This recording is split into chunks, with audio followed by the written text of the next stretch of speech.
Dear student, आज हम आपको भारतीय संविदा अधिनियम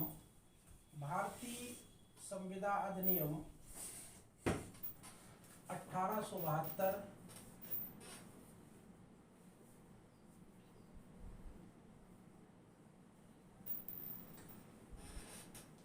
के संदर्भ में कुछ महत्वपूर्ण चीजें और इसके जो पढ़ने का एक तरीका होता है वो हम आपको इस वीडियो के माध्यम से पहुंचाएंगे।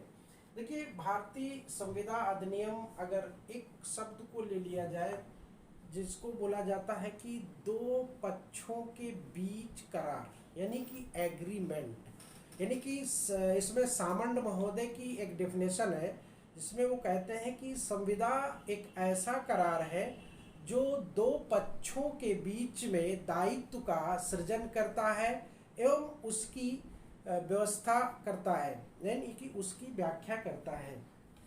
इस प्रकार जब सामंत महोदय बोलते हैं तो इसमें से एक वर्ड निकल के आता है एग्रीमेंट, और वो एग्रीमेंट कैसे फॉर्म होता है और एग्रीमेंट फॉर्म होने के बाद वो कॉन्ट्रैक्ट कैसे बनता है और कोई भी कॉन्ट्रैक्ट कब कॉन्ट्रैक्ट कहलाता है, ये सारे सवाल आज हम आपको यहाँ पे रखेंगे और उन सारे सवालों का जवाब आपको यहाँ पे हम देंगे। देखिए, जैसे यहाँ पे पहला शब्द है, यानी अगर दो का की व्याख्या हम करें भारतीय संविदा अधिनियम के सेक्शन 2 का की, तो यहाँ पे 2 का में कहता है कि कोई भी व्यक्ति जब किसी भी चीज को बेचने की इच्छा, यानी कि अपनी वो इच्छा को व्यक्त करता है कि मुझे अपना ये मार्कर बेचना है, वो अपनी इच्छा को किसको जाहिर करता है? उस व्यक्ति को जाहिर करता है जो व्यक्ति इस मार्कर को खरीदना चाहता है। यानी कि पहला व्यक्ति जो बेचना चाहता है वो क्या करता है? वो प्रपोजल देता है। क्या देता है? वो प्रपोजल देता है। ये एक्चुअली में प्रपोजल शब्द जो है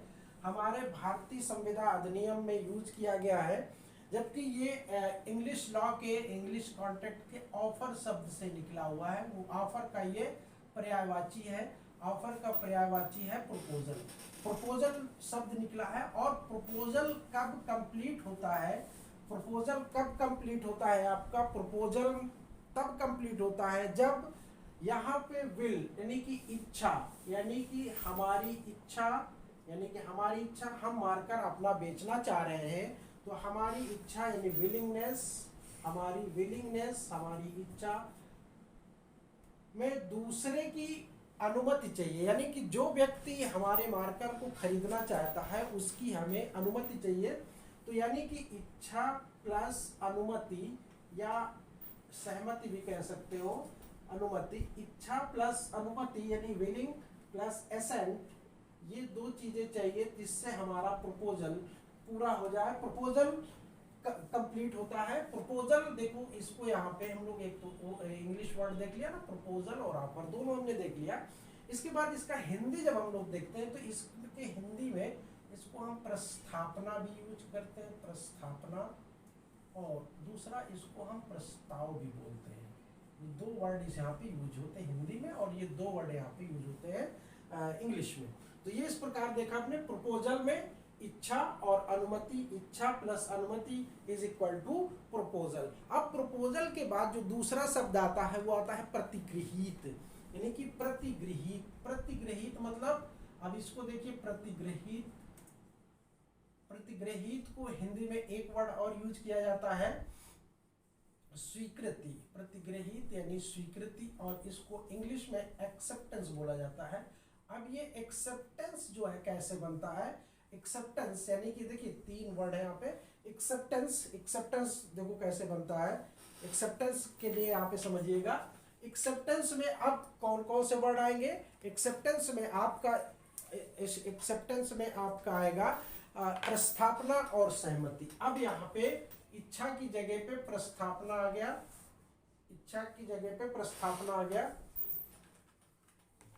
और प्रस्थापना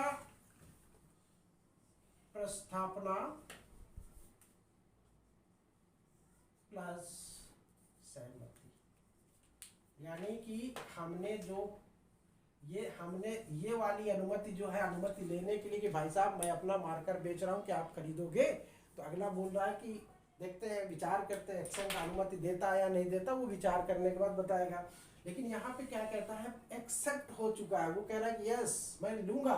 तो बोलता है कि प्रस्तावना में आपकी जब सहमति मिल जाती है तो वो एक्सेप्टेंस हो जाता है, यानी कि स्वीकार हो चुका है, यानी कि हमारी प्रस्तावना को आपने स्वीकार कर लिया। और प्रस्तावना सहमति मिलके आपका प्रतिग्रहण भी इसको बोलते हैं, एक वर्ड और यूज होता है, प्रतिग्रहण, प्रतिगृहित, स्वीकृति, एक्सेप्टेंस, ये 4 वर्ड यहाँ पे यूज होते हैं। फिर उसके बाद आप देखिएगा नेक्स्ट जो है इसमें वचन। अब यही जब प्रस्तावना जब आपकी एक्सेप्ट हो जाती है तब ये वहां पे वचन बन जाता है, यानी कि प्रॉमिस बन जाता है। आपका क्या बन जाता है, प्रॉमिस बन जाता है। अब देखो प्रॉमिस जब बनता है यानी कि 2 का ये है, 2 का ये है, 2 का ये है। आगे बढ़ते चलिएगा, देखते चलिएगा उसमें। इसके बाद देखो प्रॉमिस जो होता है, वो प्रॉमिस आप लोग बहुत अच्छे से जानते हो कि कैसे कैसे आप लोग प्रॉमिस करते हो। तो प्रॉमिस कैसे बनता है, प्रॉमिस में कहता है कि अब बनी सी बात है भाई, आगे जैसे जैसे हम लोग बढ़ेंगे हमारे वर्ड भी आगे बढ़ते चले जाएंगे। प्रस्थापना जब प्रतिगृहित हो जाती है, यानी कि हमारी जो प्रस्थापना है वो जब प्रतिगृहित हो जाती है, प्रतिगृहित हो जाती है, प्रतिग्रहित हो जाती है, प्रतिग्रहण हो जाता है प्रस्थापना का, या प्रस्थापना स्वीकार हो जाती है, तो ये हमारा वचन बन जाता है। ठीक है, प्रस्थापना जब हमारे प्रतिगृहित हो जाती है तो ये हमारा प्रॉमिस बन जाता है, वचन। अब वचन के बाद का जो क्रम है वो क्या है, वो वचन के बाद का आपका जो क्रम है वो है आपका करार। करार देखिए कैसे होता है करार। अब करार में कौन कौन से शब्द आने चाहिए भैया, करार कैसे बनता है, तो कहता है कि करार बनने के लिए, करार बनने के लिए आपका वचन होना चाहिए। यही बात, वचन होना चाहिए। करार होने के लिए यहाँ पे वचन होना चाहिए, थोड़ा सा इसको ऐसे रखो। करार होने के लिए वचन होना चाहिए, और वचन में आपका कंसिडरेशन होना चाहिए, यानी कि करार में वचन होना चाहिए, वचन प्लस प्रतिफल। क्या होना चाहिए, प्रतिफल, 2D है, वचन प्लस प्रतिफल इज इक्वल टू करार। कहते हैं ना कि करार हो गया है, करार हो गया तो कैसे हुआ, यानी हमारी प्रॉमिस से और प्रतिफल से, हमारे प्रॉमिस से और प्रतिफल को मिला के हमारा एग्रीमेंट बन गया। अब ये एग्रीमेंट के बाद क्या कहता है, एग्रीमेंट के बाद कहता है कि आप संविदा के लास्ट स्टेज पे पहुंच चुके हो, यानी कि यहाँ पे अब आपका संविदा होगा। अब संविदा कैसे होगा, संविदा कैसे होगा, सभी करार संविदा होती है लेकिन सभी संविदाएं करार नहीं होती है। ये वर्ड आप लोगों ने कई बार पढ़ा होगा, देखा होगा, समझा होगा। सभी करार संविदाएं होती हैं लेकिन सभी संविदाएं करार नहीं होता है ना। तो अब यहाँ पे देखिएगा ये जो कह रहा है कि संविदा, संविदा कब, देखिए प्रस्थापना से बात उठी और कॉन्ट्रैक्ट एक्ट का जो पहला शब्द वो प्रपोजल ही है जो आपको कॉन्ट्रैक्ट शब्द, कॉन्ट्रैक्ट सब्जेक्ट की तरफ आपको ले चलता है। तो संविदा देखिए, संविदा में यहाँ पे आपका करार, करार प्लस करार प्लस सेक्शन 10। अब ये सेक्शन 10 क्या हुई, सेक्शन 10 जैसे करार में सेक्शन 10 की बातें शामिल हो जाती हैं, करार में सेक्शन 10 की बातें शामिल हो जाती हैं, वैसे ही आपका संविदा फॉर्म हो जाता है, संविदा आपका पूर्ण हो जाता है। अब वो कब होगा, तो कहता है कि दोनों पार्टियों के बीच में एक करार होना चाहिए। बनी सी बात है, वो करार हमने लिखा है, करार होना चाहिए। करार कैसे होना चाहिए, वचन और प्रतिफल के साथ होना चाहिए। फिर कहता है कि भाई वो करार जो होता है ना, विधिपूर्ण होना चाहिए, विधिपूर्ण उद्देश्य के लिए होना चाहिए, और स्वतंत्र सहमति से होना चाहिए, स्वतंत्र सम्मति होना चाहिए, और उसमें उसे अभिव्यक्तता शून्य घोषित ना किया गया हो। सेक्शन 10 आप पढ़िए, उसमें यही सभी बातें हैं कि विधिपूर्ण प्रतिफल होना चाहिए, स्वतंत्र सम्मति होनी चाहिए, और आपका अभिव्यक्त रूप से उसे शून्य घोषित ना किया गया हो। यानी कि अगर इसमें देखो तो 3-4 बातें, एक बात, 2 बात, 3 बात और 4 बात। पहली बात, हमारा जो करार है वो कैसा होना चाहिए, विधि पूर्ण होना चाहिए। ठीक है, करार जो है हमारा विधि पूर्ण होना चाहिए। सेक्शन 10 की बातें हैं, विधि पूर्ण होना चाहिए। और उसका जो प्रतिफल है वो भी विधिपूर्ण होना चाहिए, प्रतिफल भी उसका विधिपूर्ण होना चाहिए। फिर कहता है कि स्वतंत्र सम्मति होना चाहिए, स्वतंत्र सम्मति होना चाहिए, स्वतंत्र सम्मति होना चाहिए। और अभिव्यक्तता वो शून्य घोषित ना किया गया हो किसी ला के द्वारा, अभिव्यक्तता शून्य घोषित ना किया गया हो। अब जैसे ही ये चीजें सेक्शन 10 की बातें जैसे ही करार में मिलती हैं, वैसे ही आपका संविदा कंप्लीट हो जाता है। यानी कि एन एग्रीमेंट, फिर इसकी डेफिनेशन आप देखते हो, एन एग्रीमेंट क्या कहता है, an agreement enforceable by law is contract. यानी कि वो करार जो विधि द्वारा प्रवर्तनीय हो, यानी विधि द्वारा या विधिता जो प्रवर्तनीय हो, वो क्या है, संविदा है। ठीक है, इस प्रकार आपका ये संविदा पूरा हो गया। अब देखिए, जब ये संविदा, तो हमने यहाँ पे फॉर्मेशन देख लिया और सामंत महोदय की डेफिनेशन भी देख लिया कि contract is an agreement, contract is an agreement creating and defining obligations between the parties. ये बात आपका कहता है सामंत महोदय, वो करार जो विधिता प्रवर्तनीय हो, संविदा है। अब देखिए संविदा के एलिमेंट्स क्या क्या होते हैं। संविदा के एलिमेंट्स 2 होते हैं बेसिकली। पहला जो एलिमेंट है वो 2 पक्षों के बीच करार किया गया होना चाहिए, 2 पार्टी के बीच एग्रीमेंट होना चाहिए। तीसरा, ऐसा करार विधि द्वारा प्रवर्तनीय होना चाहिए, और वो विधि द्वारा प्रवर्तनीय कब होगा, जब उसमें ये एलिमेंट्स पाएंगे, यानी सेक्शन 10 के एलिमेंट्स जब होंगे, तब जब वो विधि द्वारा प्रवर्तनीय हो जाएंगे। इस प्रकार करके आपका ये संविदा तक, हम लोगों ने प्रपोजल से लेके संविदा तक अपनी बातों को पहुंचा दिया।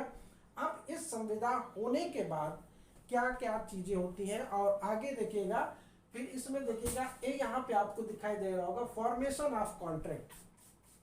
तो कहता है कि संविदा कितने तरह से हो सकता है। तो कहता है कि पहला जो है वो तो बाय एग्रीमेंट हो सकता है, बाय एग्रीमेंट हो सकता है आपका, यानी कि बाय एग्रीमेंट।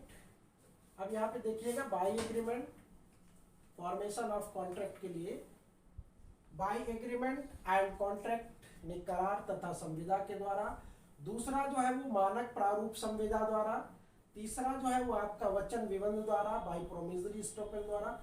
ये सारी चीजें आपकी, यानी 3 तरह से फॉर्मेशन ऑफ कॉन्ट्रैक्ट होता है। अब ये जो 3 तरह से फॉर्मेशन ऑफ कॉन्ट्रैक्ट होता है, तो इसमें और भी बहुत टाइप्स ऑफ कॉन्ट्रैक्ट भी होते हैं। तो टाइप्स ऑफ कॉन्ट्रैक्ट क्या क्या होते हैं अभी हम देखते हैं। तो ये आप 3 तरह से फॉर्मेशन ऑफ कॉन्ट्रैक्ट समझ लीजिए। इसके बाद मैंने आपको बताया था कि किसी भी करार अथवा संविदा का प्रथम चरण क्या होता है, प्रपोजल होता है, ऑफर होता है, प्रस्तावना, प्रस्तावनी। यहाँ पे मैंने हिंदी में दोनों वर्ड जो यूज होते हैं और इंग्लिश में दोनों वर्ड जो यूज होते हैं वो प्रयोग कर दिया। अब इसको हम लोग देखेंगे, पहले टाइप्स ऑफ कॉन्ट्रैक्ट देख लेते हैं। टाइप्स ऑफ कॉन्ट्रैक्ट जब देख लेंगे तब हम फिर यहाँ पे एक एक चीज को एक्सप्लेन करेंगे। यानी पहले हम प्रपोजल को एक्सप्लेन करेंगे एंड देन एक्सेप्टेंस को हम एक्सप्लेन करेंगे, फिर प्रॉमिस को, फिर एग्रीमेंट को, और फिर संविदा को। क्योंकि मुख्य परीक्षा में ये एक पार्ट ऐसा होता है जहां से एक सवाल या 2 सवाल निश्चित रूप से किसी भी एग्जाम में, चाहे वो आपका LLB का हो, चाहे वो LLM का हो, चाहे वो आपका PCSJ का हो, HJS का हो, इसमें से एक सवाल आपका निश्चित रूप से रहता ही रहता है। और आप लोग इन चीजों पे ध्यान नहीं देते हो, यानी कि उसको विधिवत नहीं पढ़ते तो हो, इसमें कोई डाउट नहीं, बहुत पढ़ते हो, बहुत मेहनत करते हो, लेकिन आप चीजों को साइंटिफिक तरीके से, यानी कि उसका एक एक पार्ट करके, जैसे मैंने अभी ये चीजें बताई आपको। इसके बाद अपने प्रपोजल को जब लेंगे तो इसमें बहुत सी बातें निकल के आएगी, फिर उसके बाद जब इसको लेंगे तो बहुत सी बातें केस लॉ निकल के आएंगे, सब इसी में निकलते चले आएंगे और सारा आपका सिद्धांत भी निकलता चला आएगा। तो मैं थोड़ा सा